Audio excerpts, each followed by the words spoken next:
Muito bem, rapaziada do Mundo Edu, Mundo História, eu sou o professor Bussunda. Hoje nós adentramos ao período medieval e nós vamos falar sobre os bizantinos, o que sobrou do Império Romano. Ui!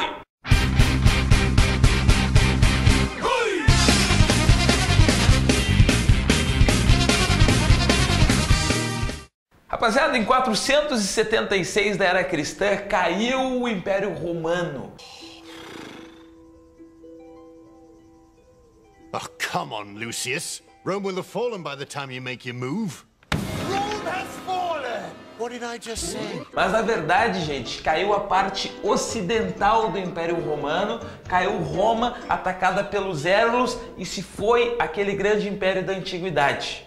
A configuração da Europa ficou mais ou menos assim depois da queda do Império Romano e vai ser mais ou menos assim que a gente vai ver durante o período medieval. Nós temos aí, moçada, olha, na área 1, onde um dia existiu o Império Romano, nós temos os povos bárbaros que vão acabar desenvolvendo o feudalismo. Na área 2, o que sobrou do Império Romano, que vai ser o grande império que vai marcar a presença durante o período medieval, o Império Bizantino.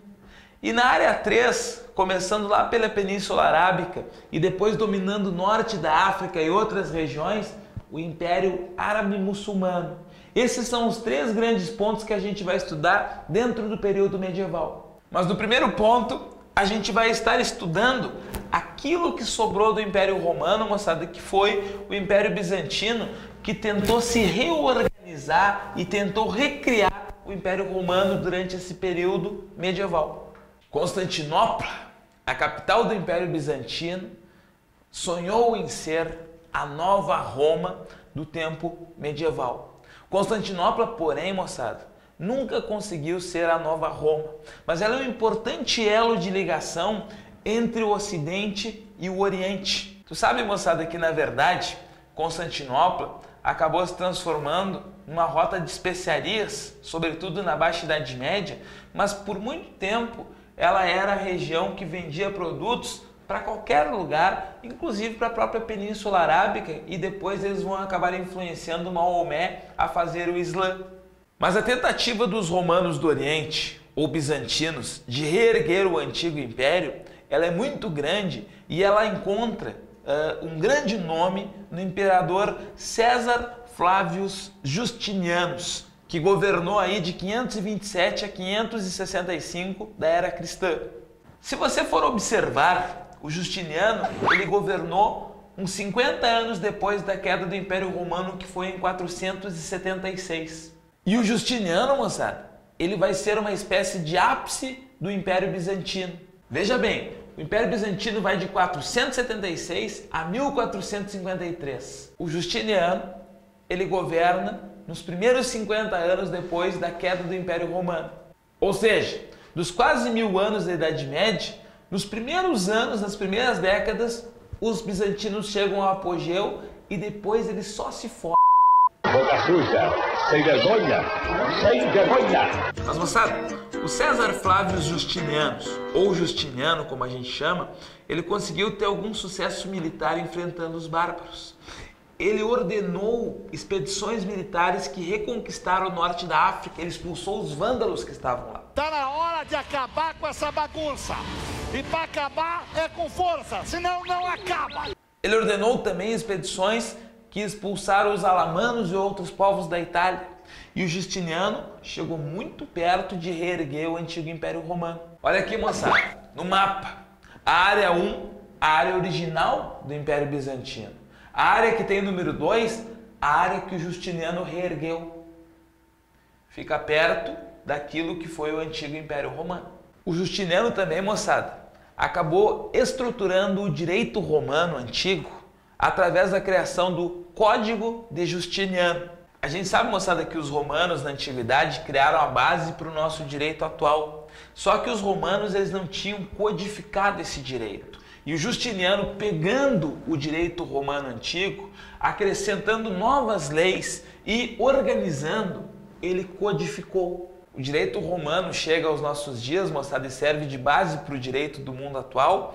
E se deve muito isso ao Código de Justiniano, que tinha como principal parte o Corpus Juris Civilis, o Corpo de Direito Civil, que trazia basicamente a compilação das leis romanas antigas. O Justiniano, moçada, é conhecido como um imperador bastante centralizador, e alguns historiadores falam no tipo de governo que prevalecia entre os bizantinos, o despotismo oriental, um governo onde o imperador concentrava muito poder em suas mãos, e Justiniano controlou diversas revoltas, como a revolta de Nica, uma revolta feita por senadores e populares contra o exagero do governo dele e os altos impostos. Só que ao mesmo tempo que Justiniano governou com pulso de ferro, Justiniano, na verdade, começou também a ter atritos com a Igreja Católica. A capital dos bizantinos era Constantinopla.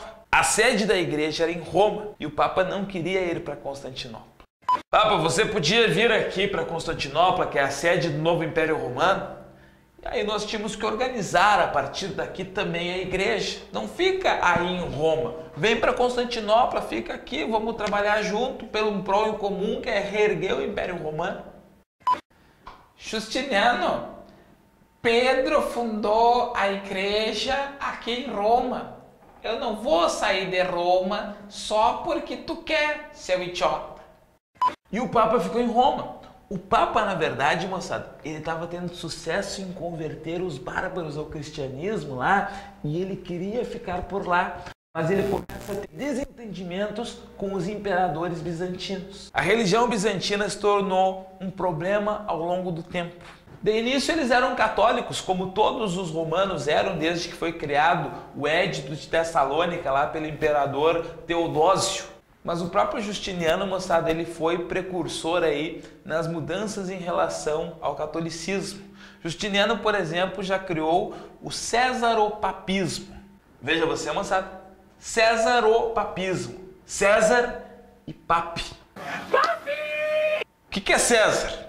Título de imperador, César. O que é Pape? Pape é papai. Eu, pelo menos, chamo meu pai assim. Onde foi que eu errei? Ou pode ser Papa. Césaropapismo. O imperador tem poderes de Papa. Já que o Papa ficou lá em Roma, moçada, o imperador ele resolveu assumir as atribuições religiosas. Claro, ele consultaria o Papa. Ele teria alguma relação com o Papa porque eles eram católicos, mas ele poderia ter poderes sobre a igreja. E esses imperadores acabaram tendo poderes sobre a igreja, permitindo mudanças, permitindo heresias dentro da igreja bizantina. Heresias são desvios da fé, moçada. Vamos supor que todos nós somos católicos, mas eu não acredito no Papa. Eu sou um herege. Eu sou um cara que me desvio de uma crença fundamental da Igreja Católica. E os bizantinos foram criando heresias e o imperador foi assimilando essas heresias dentro da religião bizantina. Por exemplo, moçada, nasceu o monofisismo. Mono, única, physis, forma. Um movimento que existiu dentro do Império Bizantino que acreditava que Jesus só tinha uma forma. Não acreditava que Jesus era filho de Deus e filho do homem. Acreditava que Jesus era apenas filho de Deus e isso mexia com uma realidade que era vista como verdade para os católicos. Mais tarde, moçada, surgiu o movimento iconoclasta. Ícono, ícone, imagem sagrada. Clastra, de clastrum, quebra, né? O movimento de quebra das imagens sagradas. É que, moçada, os bizantinos se ferraram muito enfrentando os muçulmanos quando surgiu o Império Árabe Muçulmano a partir do século VII. E os muçulmanos, eles acreditam em Alá, que é o mesmo Deus dos cristãos, mas não existem representações de imagem, não existem culto aos santos ou algo assim dentro do Islã. E os bizantinos acreditavam que Deus ajudava os muçulmanos porque eles não acreditavam em imagens sagradas. Monges bizantinos resolveram começar a fazer o movimento da quebra das imagens, a iconoclastia. E o imperador, moçada, aceitou esse movimento e incorporou o movimento iconoclasta de desprezo às imagens dentro da religião católica bizantina. Vai conversar com o Papa e diz para o Papa que não é para adorar imagens sagradas para ver o que o Papa faz. Na época do MSN eu fui falar com o Papa sobre isso e ele me bloqueou. Ti piace questo o no? E aí, rapaziada, começaram a existir diferenças entre os bizantinos e o Papa. Acontece ainda que no final do século VIII, moçada, o Papa nomeou Carlos Magno, rei dos francos, como imperador romano. Os bizantinos estão de cara com isso. No século XI, o Papa era praticamente o imperador da Europa Ocidental, congregando os reinos bárbaros feudais sob seu domínio. Os bizantinos não gostavam disso. Por diferenças religiosas e por diferenças políticas, no século XI, os bizantinos acabaram rompendo com o catolicismo e criaram o Cisma do Oriente, em 1054. A criação da Igreja Cristã Ortodoxa Grega, a ruptura com o catolicismo. Veja bem, moçada, esse é um aspecto importante para você. Rompe-se com a Igreja Católica, mas não necessariamente rompe-se com o cristianismo. A Igreja Católica é cristã e a Igreja Ortodoxa Grega também é cristã. São duas igrejas, mas agora o cristianismo dividido. E os bizantinos apanhando até não poder mais dos muçulmanos em expansão. Passaram-se 40 anos do Cisma do Oriente e o imperador Aleixo dos bizantinos vai mandar uma cartinha para o Papa Urbano II. Nós somos todos cristãos e temos que nos ajudar. Temos que lutar pelo bem comum e pela causa comum, que é a religião cristã. Eu não queria falar isso, mas nós estamos apanhando que nem louco dos muçulmanos. O senhor pode dar uma ajuda para a gente? Um abraço, beijo, me liga. Aleixo. Vocês tinham que ver, rapaziada, o Papa Urbano II recebendo essa cartinha. Então esses bizantinos, xarope, agora vêm pedir ajuda para mim. Eles reclamaram do Papa, brigaram com o Papa e agora eles vêm pedir ajuda pro Papa. Eu vou pegar, organizar as cruzadas, vou lá ajudar os bizantinos, vou pegar e vencer os muçulmanos, trazer de novo os bizantinos para o meu domínio e vou mandar no mundo. Rapaziada, foi um fiasco. O Papa organizou as cruzadas pensando em retomar os bizantinos. Foram 8 cruzadas e os muçulmanos ganharam 7. Claro, moçada, foi 7-1 fora de casa, com a torcida contra, etc e tal. O time dos muçulmanos era mais forte, mas o Papa não conseguiu reaver os bizantinos e ainda apanhou dos muçulmanos. Na verdade, moçada, são os muçulmanos que mais tarde vão derrubar o Império Bizantino em 1453. Os turcos otomanos convertidos ao Islã derrubam as muralhas praticamente intransponíveis de Constantinopla e 1453 é o ano que marca o fim da Idade Média. Mas antes de 1453, moçada, nós temos que falar ainda das cruzadas, ainda das transformações da Europa Ocidental, mas isso numa próxima aula, onde a gente vai abordar a Baixa Idade Média e as transformações dentro do feudalismo.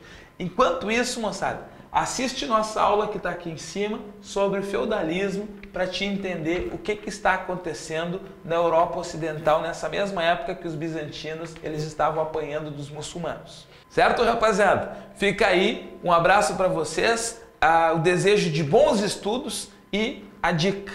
Continuem firmes e fortes, não desiste dos teus objetivos, vamos sempre em busca dos nossos sonhos. Um grande abraço, até a próxima, tá, rapaziada?